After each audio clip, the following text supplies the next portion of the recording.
30+ आणि नवीन वर्षाचे स्वागत स्वतःच तसेच इतरांचा जीव सांभाळून करा, असं आवाहन ठाणे शहर वाहतूक शाखेचे उपायुक्त पंकज शिरसाट यांनी केले आहे। यंदा महानगरपालिका निवडणूक आणि नववर्षाच्या स्वागताच्या पार्श्वभूमीवरती ठाणे पोलीस सज्ज झाले असून वाहतुकीचे नियम मोडणाऱ्या तसेच मद्यपी वाहन चालकांवरती पोलिसांची करडी नजर असणार आहे।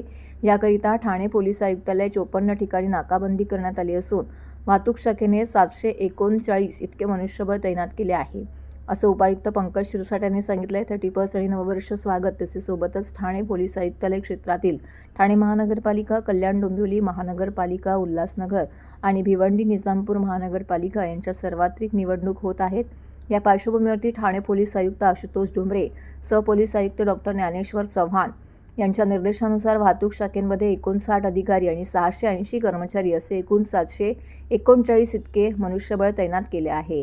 आयुक्तालय क्षेत्रामध्ये एकूण 54 ठिकाणी वाहतूक पोलिसांची नाकाबंदी असून यामध्ये येऊर, उपवन, दुर्गाडी, कटाई नाका, मुंब्रा, रांजोली नाका इत्यादी ठिकाणी हॉटस्पॉट म्हणून चिन्हित केली जात आहेत। तर या ठिकाणी दारू पिऊन गाडी चालवणे, रस्त्यावर धागडधिंगा करणे किंवा सार्वजनिक ठिकाणी त्रासदायक वर्तन करणाऱ्यावरती कडक कारवाई केली जाणार आहे। 31 साठी आपण जे काही बार ओनर्स असोसिएशन आहे त्यांची ऑलरेडी त्यांना नोटीस वगैरे दिलेल्या आहेत की जेणेकरून त्यांनी जे त्यांच्याकडे येणारे ग्राहक आहेत त्यांना त्यांनी प्रॉपरली ट्रीट करावं आणि बाहेर जाताना पिऊन कोणी गाडी चालवू नये याची दक्षता घ्यावी। त्यांच्यासाठी एक्स्ट्रा ड्रायव्हर्स असतील, टॅक्सीज असतील, ऑटो असतील याची व्यवस्था करण्याबाबत त्यांना नोटीस दिलेली आहे।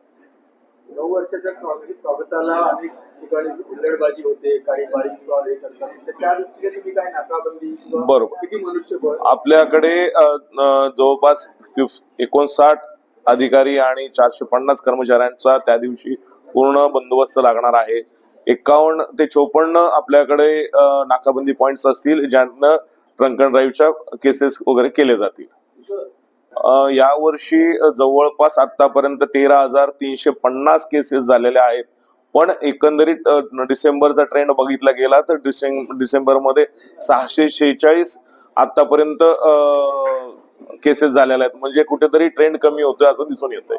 नागरिकांना आणि वाहन चालकांना ट्रॅफिक विभागाकडनं विनंती करतो की कृपा करून आपण एन्जॉय करा, पण दारू पिऊन गाडी चालवू नका।